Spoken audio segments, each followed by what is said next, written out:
आसमान में काले घने बादल छाए हुए थे। पिछले 3 दिनों से लगातार मूसलाधार बारिश हो रही थी। जंगल का हर जानवर और पंछी अपने घोंसलों में छिपा था। चीमी चिड़िया का घोंसला एक पुराने नीम के पेड़ पर था, जो तेज हवाओं के कारण बुरी तरह हिल रहा था। उसके पास खाने का एक दाना भी नहीं बचा था। माँ, मुझे बहुत तेज भूख लगी है। पेट में चूहे कूद रहे हैं। क्या आज भी हमें खाना नहीं मिलेगा? धीरज रख मेरे बच्चे। जैसे ही ये बारिश थोड़ी कम होगी, मैं तेरे लिए कहीं से भी दाना ढूंढ कर लाऊंगी। तब तक तू आंखें बंद करके सो जा। माँ, भूख के मारे मुझसे आंखें बंद नहीं हो रही। हवा इतनी तेज है कि मुझे डर लग रहा है कि हमारा घोंसला गिर ना जाए। चीमी का दिल तड़प उठा। वो अपने बच्चे को तड़पता नहीं देख सकती थी। उसने बाहर देखा। पानी की मोटी मोटी बूंदें तीर की तरह गिर रही थीं। अपनी जान जोखिम में डालकर चीमी ने उड़ने का फैसला किया। मुझे जाना ही होगा। अगर मैं हाथ पर हाथ धरे बैठी रही तो मेरा बच्चा भूख से मर जाएगा। भगवान, मेरे बच्चे की रक्षा करना। चीमी भीगती हुई, हवा के थपेड़ों से लड़ती हुई पास के एक बड़े आम के पेड़ पर पहुंची। वहां कालू कौवे का आलीशान और मजबूत घोंसला था। कालू के पास अनाज का बड़ा भंडार था, जिसे उसने गर्मी के दिनों में इकट्ठा किया था। तालू भैया, दरवाजा खोलो। भगवान के लिए मेरी मदद करो। इस तूफान में कौन कबारा करने आ गया? अरे तू इस भीगी बिल्ली जैसी शक्ल लेकर यहाँ क्यों आई है? मेरा घर गंदा मत कर। कालू भैया, मेरा पीकू 3 दिन से भूखा है। वो भूख से दम तोड़ रहा है। तुम्हारे पास बहुत अनाज है। मुझे सिर्फ 2 दाने चावल के दे दो। जैसे ही बारिश थमेगी, मैं तुम्हें दुगना लौटा दूंगी। दुगना लौटाएगी?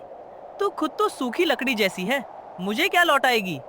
जब धूप थी तब तो तू गा रही थी।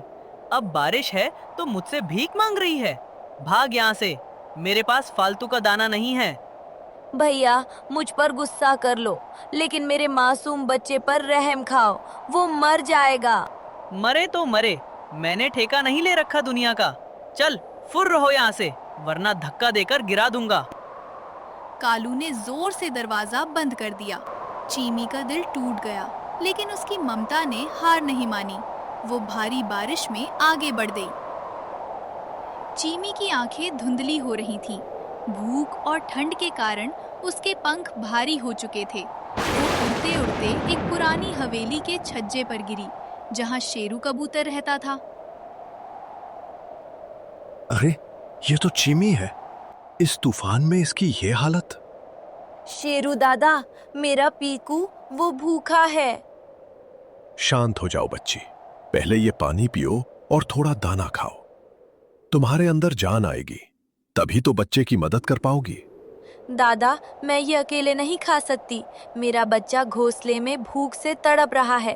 कालू कौवे ने मुझे भगा दिया। वो कालू हमेशा से ही दिल का काला है। तुम फिक्र मत करो चीमी।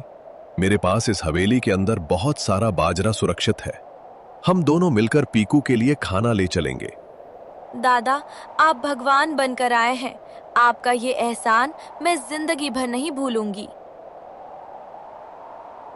एहसान कैसा चीमी? मुसीबत में जो काम आए वही तो सच्चा पड़ोसी है।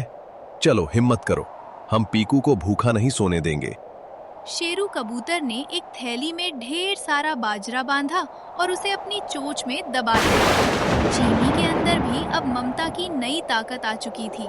दोनों पंछी उस खौफनाक तूफान का सामना करने के लिए वापस उड़ चले।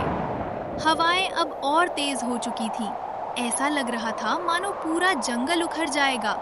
शेरू कबूतर और चीमी चिड़िया अपनी जान हथेली पर रखकर उड़ रहे थे। उधर नीम के पेड़ पर अकेला पीकू भूख और डर से कांप रहा था। तभी एक जोरदार बिजली कड़की और उस पेड़ की एक बड़ी डाली टूटकर गिरने लगी। माँ, तुम कहाँ हो? मुझे बहुत डर लग रहा है। बचाओ माँ। डाली के टूटने से चीमी का घोंसला नीचे गिरने ही वाला था कि वो एक दूसरी कमजोर टहनी पर जाकर अटक गया। पीकू घोंसले से बाहर गिरते गिरते बचा, लेकिन अब वो पूरी तरह से असुरक्षित था और तेज बारिश का पानी सीधे उस पर गिर रहा था। चीमी और शेरू हवेली से उड़कर नीम के पेड़ के पास पहुंचे। चीमी ने जब अपने बच्चे को इस हालत में देखा तो उसकी चीख निकल गई। पीकू, मेरे बच्चे, मैं आ गई। देखो, मैं तुम्हारे लिए खाना लाई हूँ। माँ, मैं बहुत थक गया हूँ, मुझसे और बर्दाश्त नहीं हो रहा। चीमी, ये घोंसला कभी भी नीचे गिर सकता है। हमें पीकू को तुरंत यहाँ से निकालना होगा और इस अनाज को सुरक्षित जगह पहुंचाना होगा। शेरू ने अपनी चोंच से दबाया हुआ बाजरे का पैकेट घोंसले में रखा। पीकू ने जैसे ही दाने देखे, उसके अंदर थोड़ी जान आई और उसने जल्दी जल्दी 2-4 दाने निगल लिए।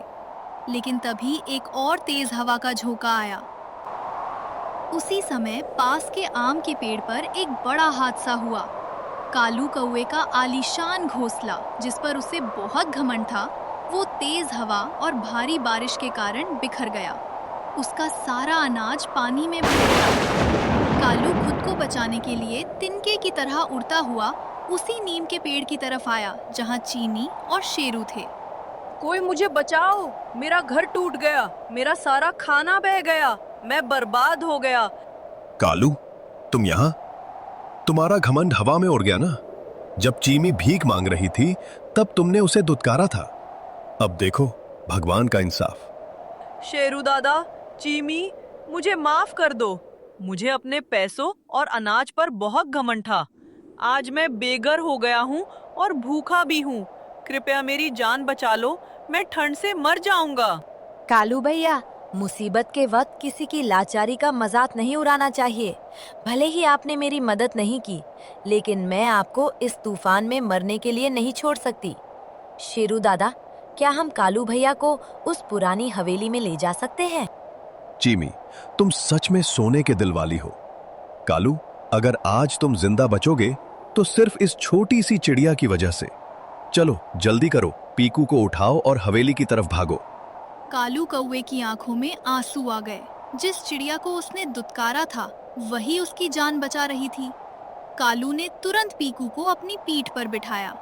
शेरू और चीमी ने बचे हुए अनाज को संभाला और तीनों मिलकर वापस सुरक्षित पुरानी हवेली की तरफ उड़ चले। हवेली के अंदर पहुंचकर सबने चैन की सांस ली। कालू ने चीमी और पीकू से हाथ जोड़कर माफी मांगी। चीमी ने अपने अनाज में से कालू को भी हिस्सा दिया। उस दिन के बाद से कालू पूरी तरह बदल गया। चीमी, आज तुमने मुझे सिखा दिया कि असली अमीर वो नहीं जिसके पास बहुत सारा धन या अनाज हो, बल्कि असली अमीर वो है जिसका दिल बड़ा हो। आज से तुम मेरी छोटी बहन हो। भैया, सुख और दुख तो आते जाते रहते हैं, लेकिन जो इंसानियत मुसीबत में काम आए, वही सच्ची दौलत है। कहानी से सीख। ये कहानी हमें सिखाती है कि घमंड का सिर हमेशा नीचा होता है। हमारे पास जो कुछ भी है, उस पर कभी घमंड नहीं करना चाहिए और मुसीबत में फंसे हर जीव की मदद करनी चाहिए, क्योंकि वक्त बदलते देर नहीं लगती।